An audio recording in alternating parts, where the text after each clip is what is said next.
A knife by Liong Ma, a chef to designing knives. This is the CRKT G.S.D. Any idea what the acronym stands for?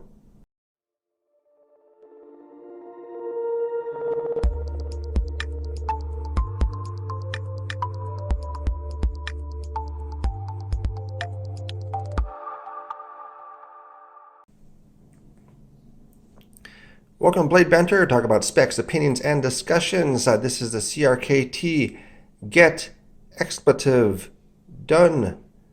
Really not joking. That is actually what it is. So Get S Done. So this is an AUS 8 steel.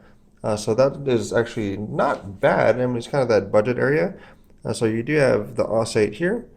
As far as the edge retention, you're going to have as far as the corrosion resistance, on that lower end or bottom third, hardness, and then also you're going to have wear resistance also down here as well. But this is a knife that I got in, and really it was quite large and quite beefy, and I really didn't know why I got it, but for some reason it really appeals to me. This is a very chunky blade, very much when you flip it out, this isn't going to be something that you're going to be wanting to probably bring out at the office, but this is the GSD, and so maybe it does kind of go along with that name. So that's something interesting to look at. So a lot of times it flips pretty well. When I first got it in, the blade was actually rubbing against the scale, so the alignment wasn't very good. Did work with a little bit. First experience with the IKBS bearings, so took that out. All the itty bitty little bearings in there. Definitely want to take caution not to lose those. I had a little cup that I put into, cleaned off the bearings, and then reinstalled everything. Didn't lose any first time through. No fatal losses of bearings, so that's a great thing there. So it flips decently, not as snappy as some of the other blades, but it does deploy fairly well without times of misdeployment. So we're going to go into some of the sharpness test, so which is a new test that has been incorporated on the last video, and then will be something that I'll incorporate on the future videos as well. So we're going to do that, and then also going to have the pull test right after this. So let's go over to that and see where this knife comes in for those two tests. We have the GSD set up in the sharpness tester.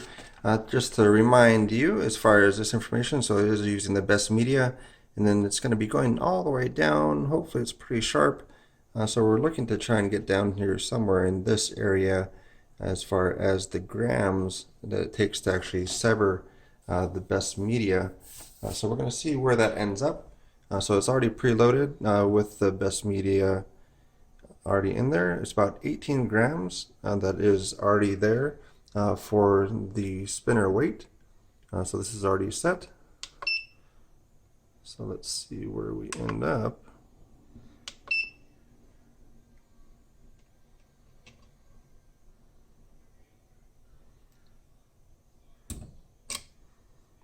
So 219 grams for that cut. So 219 would put it just above a utility blade for that edge. So it's going to be actually about a little bit more than 219 because you're looking at probably 239-ish. So that's going to be including that 18 ounces that are already preloaded with it. So 219 is that amount. So that's going to be a fairly sharp blade for the knife. So we're going to actually do a butter knife to see where that ends up really quickly. So we changed it out. Now we have the regular butter knife loaded in there. So we're going to see where that ends up on the scale as well to get an idea as far as the accuracy of the test unit. This does adjust a little bit. So since this blade is not as thick, I did bring it down a little bit to have a even measurement. So let's get that cleared out.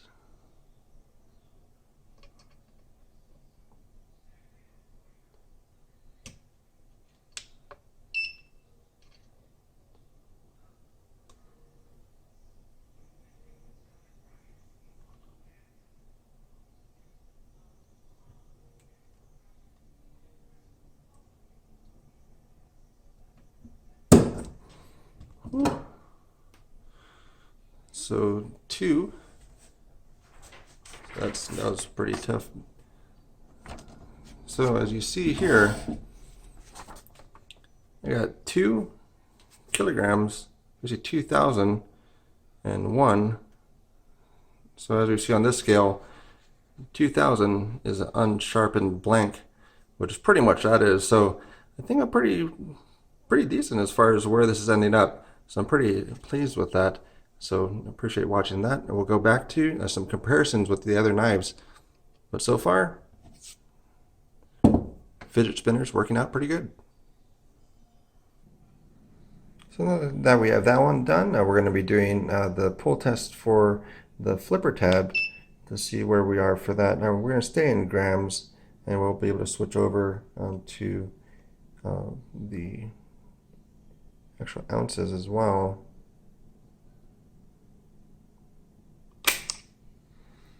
So 1 kilogram 600. I gotta figure out a better way to say that.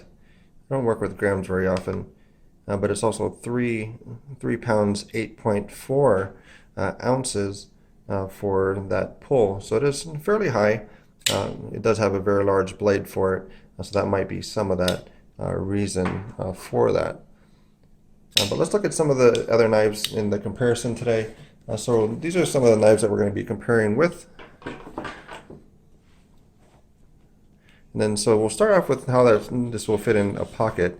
So it has a different pocket clip where this actually doesn't have any type of spring action to it. So that's a pretty solid clip for it.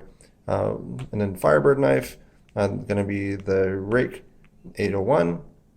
And then also going to have my new CH3001 that has gotten substantially larger. But that's going to be how they're going to be sitting as far as pocket size. So as you see, that's probably the deep carry pocket clip done to the best that I've seen. I mean, that's spot on for that. But these are all the other ones as far as how they're going to sit for pocket side. And so that's going to be that. So for the blade itself, it's going to be a 3.31 inch spear point blade, 4.33 as far as the handle. So let's go and check on some of this. And we'll bring you down a little bit, do a side-to-side comparison for the open position, and also see where this ends up as far as a measurement. So you have about 3 3/8, and then for centimeters, you're going to have about 8.6 for centimeters. That's for the blade length.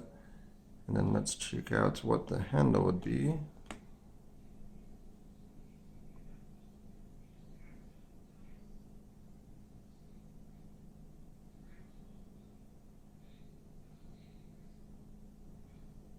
About 11 and 4.56. So we're going to have the comparison. So again, that's going to be the GSD, and then we have the Firebird 756.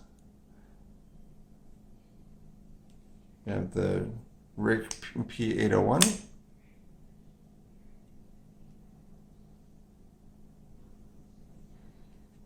And the new CH3001 in G10, which is substantially larger. So that's going to be that comparison for those. The weight on it should be roughly about 5.5 ounces. So we'll see where that comes into play as well. So we're going to start off in ounces first. So 5.6, now factory spec says 5.5, so just a tad heavier. And then in grams, that's going to be 158 grams for the knife.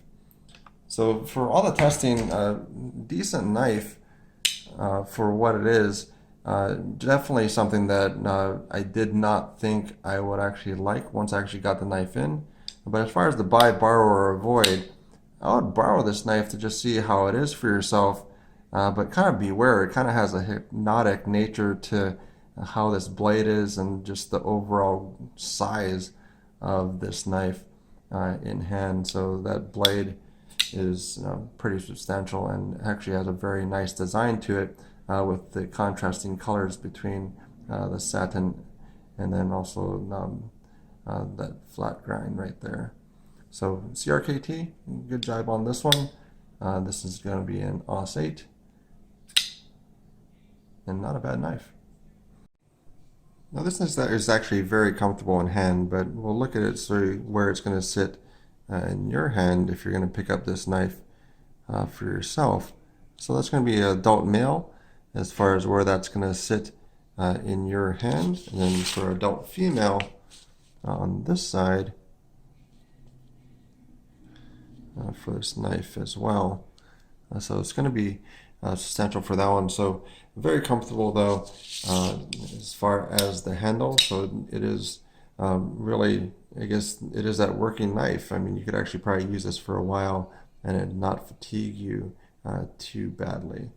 So that's one thing that's really quite nice about it. Thanks for your time. Let me know what you think, and do comment, subscribe, and let me know what you think. Thanks for your time.